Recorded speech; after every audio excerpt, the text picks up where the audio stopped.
Hello, this is Gerald Johan van Waas. Do you remember last video where I explained some Chinese words and I compared them to English in such a way that they were even somewhat evenly mixed and with a little bit confusing parts and also some, let's say, half deliberately mistakes.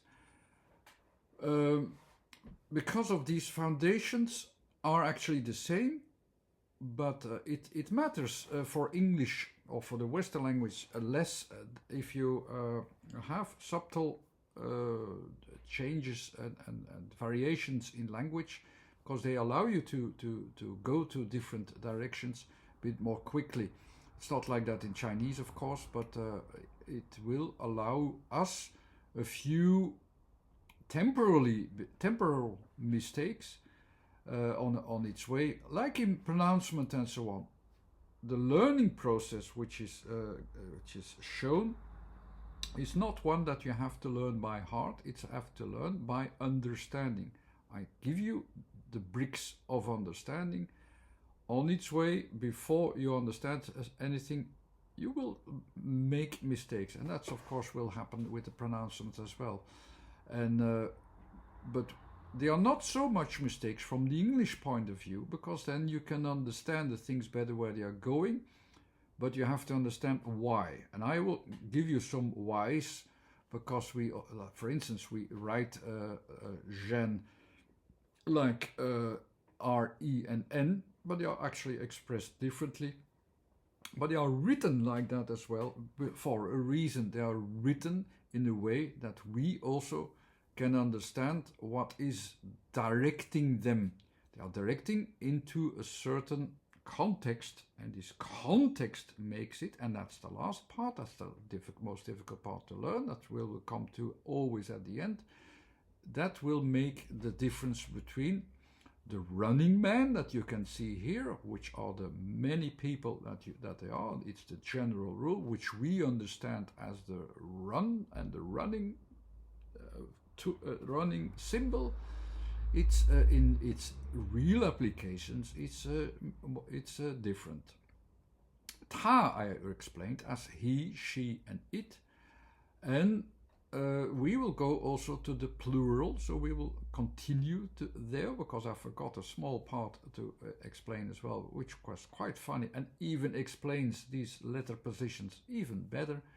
And then we see how we can go from one position to the many with a few variations of words. And meanwhile, we will of course also learn the foundations from our English point of view and the foundations from the Chinese point of view, in a combination that work together, match together, with some Babylonian mixtures on its way. But I will take the bricks apart again, so that you will notice the difference and where lies the difference between the English foundation and the Chinese one. So let's go to build up the bricks again and go back to the essence, what we try to express. We'll start from the English word man again, which I didn't explain yet. So what are the letters in man? In the system, you have three regions in our vision from what we can see in time and space, and the first 9 letters are about positions in space. The next 10 letters are about positions with a foundation in timing, where timing is more important. And the last ones are about context. Here, man starts in the A, that's the area where that man stands. The A is the area of the orientation. What kind of space do I have? Where can I start from? That's the starting point of orientation. So it basically is, what can I understand as a man that participates in this system? The M is the letter that is enlarging that area of A as far as possible from a physical orientation point of view, so that it also reaches, as you can see, the context, and it reaches the area of other things, of others, and so on. That's area it wants to extend to that part. So if you have ma in the beginning, this is about this almost physical extension that involves others as much as others and other things as much as possible in its full capacity of extension from its own viewpoint. N to it is a letter which is in the region of timing. So the timings of that, these are the objects of timings that you can have. They have the right timings. So we had already with man the starting point of, he tries to reach his territory of understanding to its maximum, and then will also find or reach the things or at the right moments where they are needed. That's basically the explanation of the underlying structure of man, which is important for man in general, and the orientation, how we as people try to orientate ourselves in the world and try to make an order from our point of view towards preferably a good timing in what we do, in what we make, and so on. That's one of the bases of this word, which I could explain longer and with more association, but that's the first foundation of orientation for man. Ta, we also had in the last video, were he, she, and it, were also about orientations in space, starting points from where we could start to orientate ourselves in as a placement, as an objective reality, as an objective. And we saw also in that previous video how they were founded in that place as an application to the general rule, which were of course the people. So it's from the people we have man, a woman, it's the woman, it's also nu, which has had this opening in the U form there as well, that it can open itself also to things that evolve in the timing.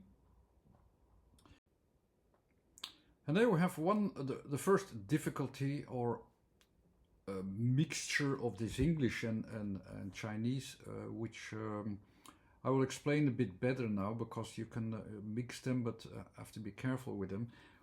I saw this middle system as the general application of people, of course, as man, as it was running in the system. That's actually my English point of view. We create openings, and we also have this freedom to do so. That's why I easily associate ours in language with English as well. We participated, and we participate in things that happen in time and space, and we change things, and we change things all the time. We have this opening. It's not that it's not correct, but it is pronounced differently, and that makes it also a bit different than how it has been written.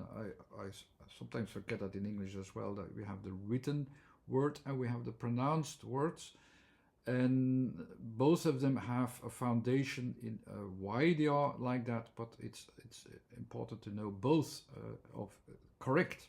It's the application as well. How is it applied is important as well, not just what is it. I explained very well what it is, but I didn't explain how you deal with it.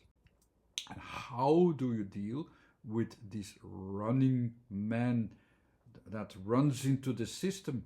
It's actually like, I have to breathe a little bit because I almost make mistakes. Jeanne. You see it's up, Jeanne. Okay, now I have it. I have to practice so many times before I have it right. What is the difference then?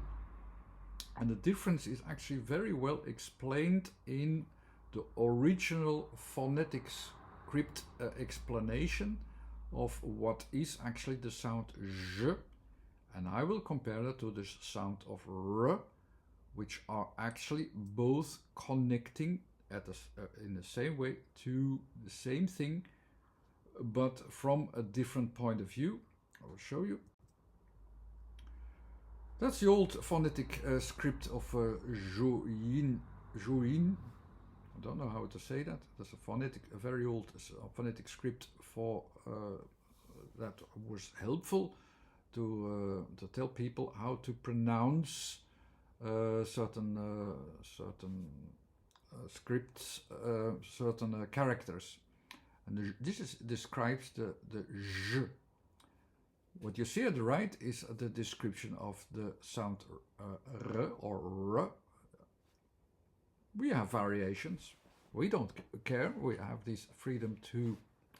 We get there in the end.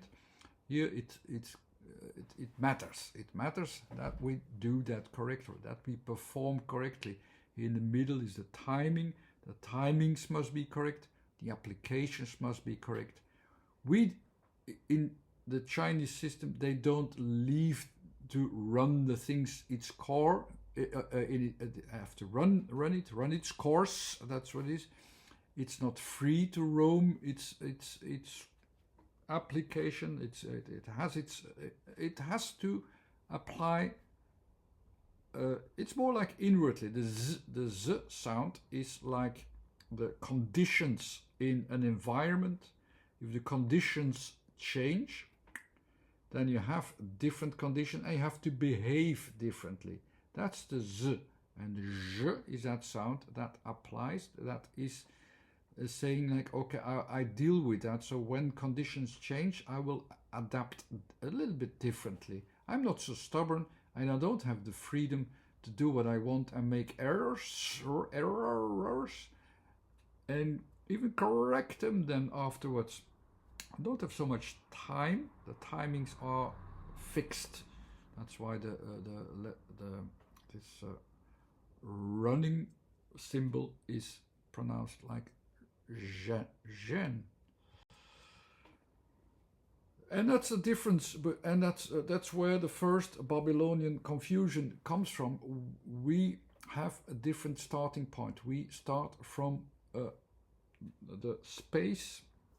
From the orientation, we try to be objective, but actually we have a lot of opinions, and these opinions, they direct us to all kinds of mistakes also. We don't care because we can correct these mistakes quite quickly. That's thanks to also, in English they use a lot of they can correct. You can hear. When you use a language which is based upon the timings, there's variations. I still have to learn them and see why is these sound, these four different emphasis in sound. Why are they? Where are they? I still have to figure it out a little bit. But once I find that and I'm sure about it, I will also tell you. It is much more restricted. Your behavior is confined within the timing. In space, nothing is so much confined except by the physical reality of it.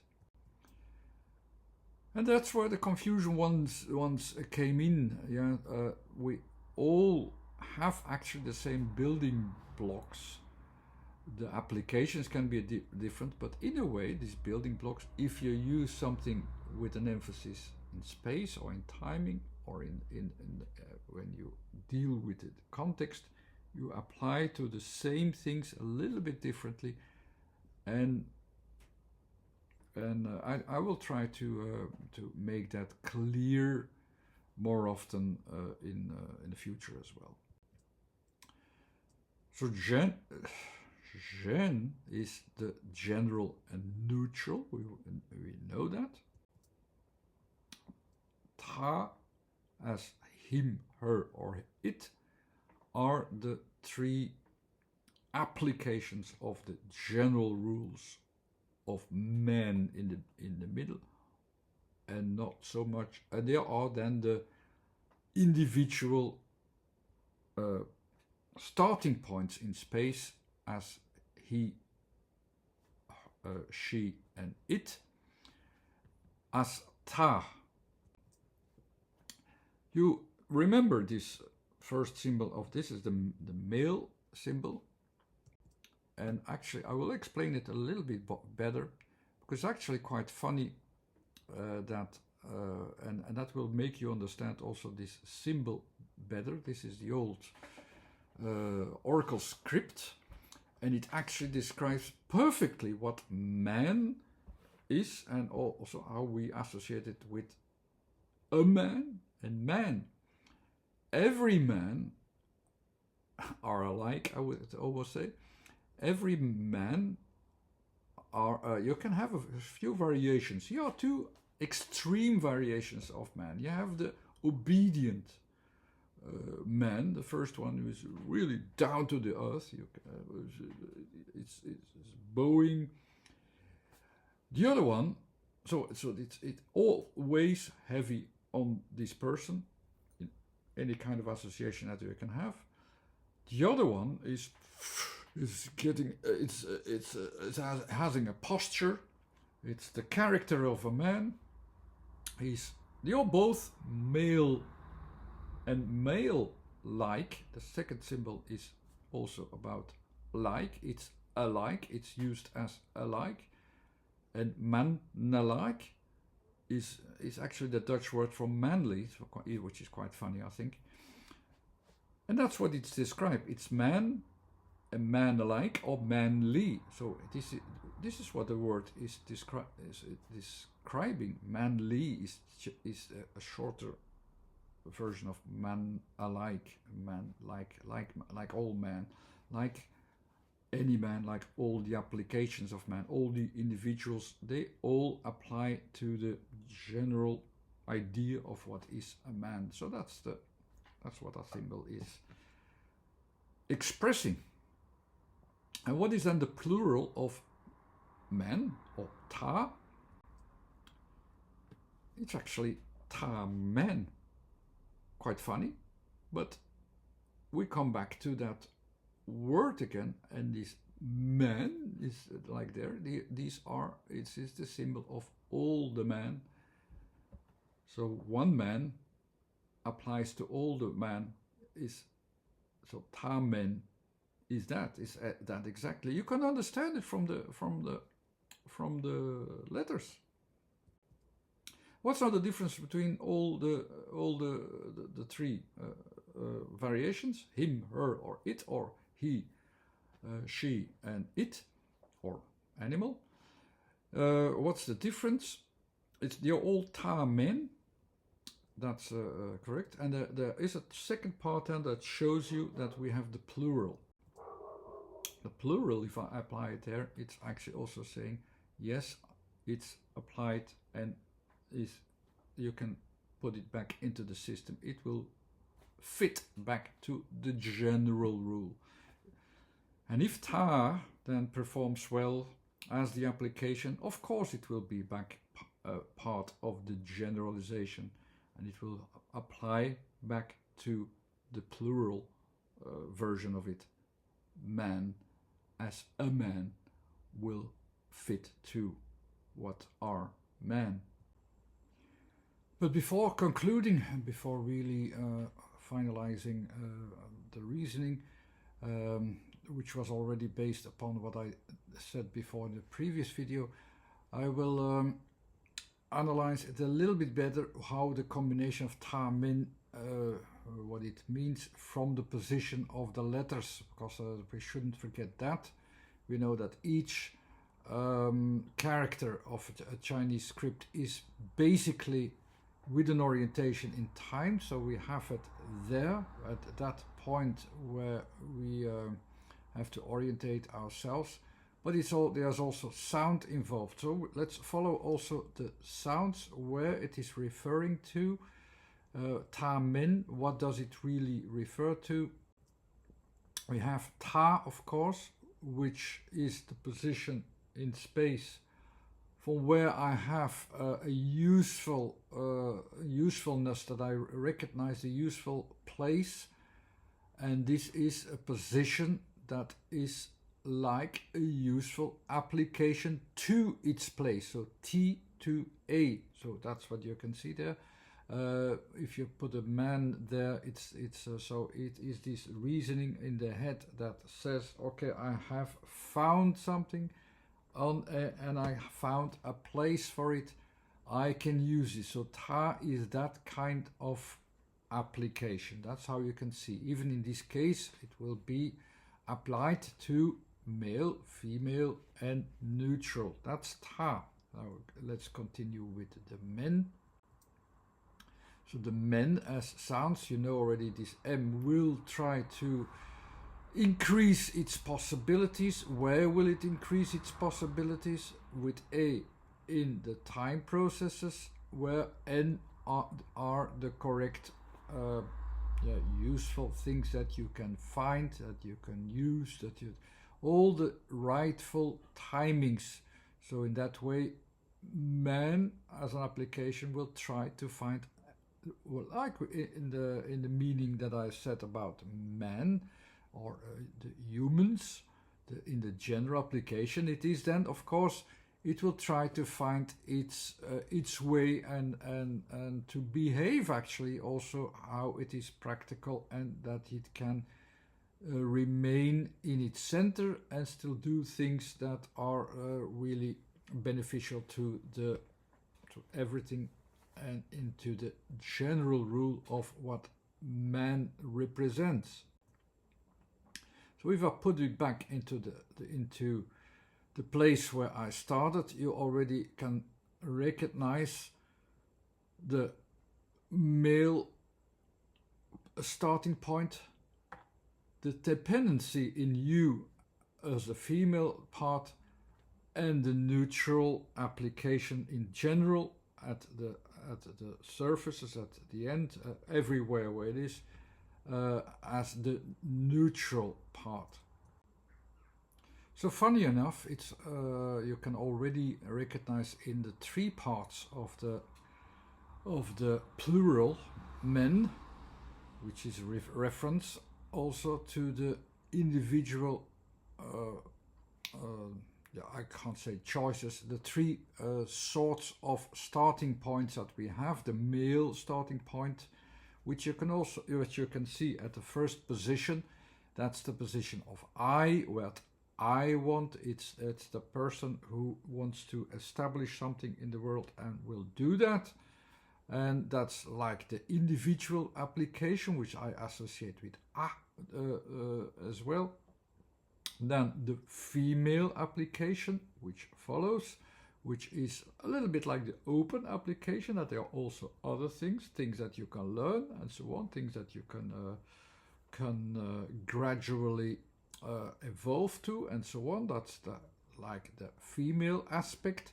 And then the last aspect at the borders, it is then the neutral general applications that are not male or female, are just neutral, as the third principle, which is the general, which is also a general application or usage, just like in the word it, which also has the vocal of I, like the second one with the feminine association has here the association with the vowel U. So you had male, female, and neutral. This character of neutral, I didn't explain it well enough. It could have been better. So you had this lid on the pot, let's say, as the abstract roof. On top of that, it says, okay, this is in the general rules. So it is then, of course, in the neutral part. I originally saw it as a figure which was sitting at the back, away from everything and very passively and so on. And that's an association that helps me to understand the association where it is. And if you would also analyze where it comes from, it's actually another character that you have underneath, which is pronounced as B. As you can see it actually, yeah, the associations are, for instance, with a spoon, with a knife, as something that you take out, but in general, it's better to associate it like you have a pot, and there are the leftovers. The leftovers is pretty neutral if you still use them to feed yourself, to use them. It's in the neutral terrain. What you do with it, that's up to you. That's your choice. That's the kind of association that helps me to understand the position and the associations and also the character itself. This lid of the pot, by the way, you can also say it like, oh, it's over edge, it's everywhere. It is applicable everywhere. It's the general, it's the neutral. This lid of the pot fits on every pot. That's a kind of way you can also associate it, the neutral aspect, like you use it in E, sometimes also in a context of application of the physical aspects in time that can be used everywhere, are all can be associated in that way as well, and can be understood in that way as well. If you want to see the whole, all the things together, it's the roof over everything. It's the heavens that are present everywhere in a way. The heavens are also the abstract ideas behind the application. You can also say that like that. There's all kind of association that helps you to understand the symbolic values of the characters that are used in the script.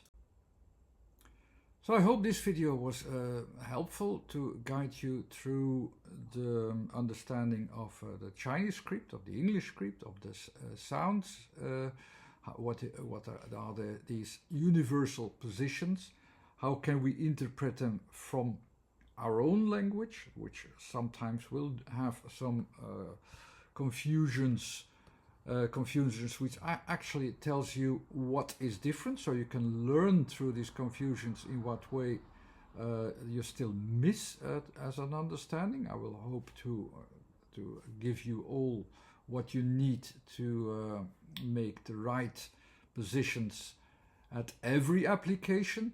But I hope already this was a contribution to understanding all these levels at once, from our position, which is basically English, of course.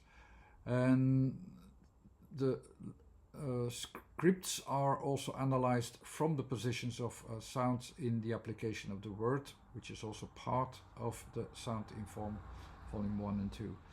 And anyhow, you can subscribe to the YouTube channel if you didn't do that yet, and you can also find a Facebook page, and you can find a website with a short URL there of previously recorded words and bits of theory. Thanks again. Bye-bye.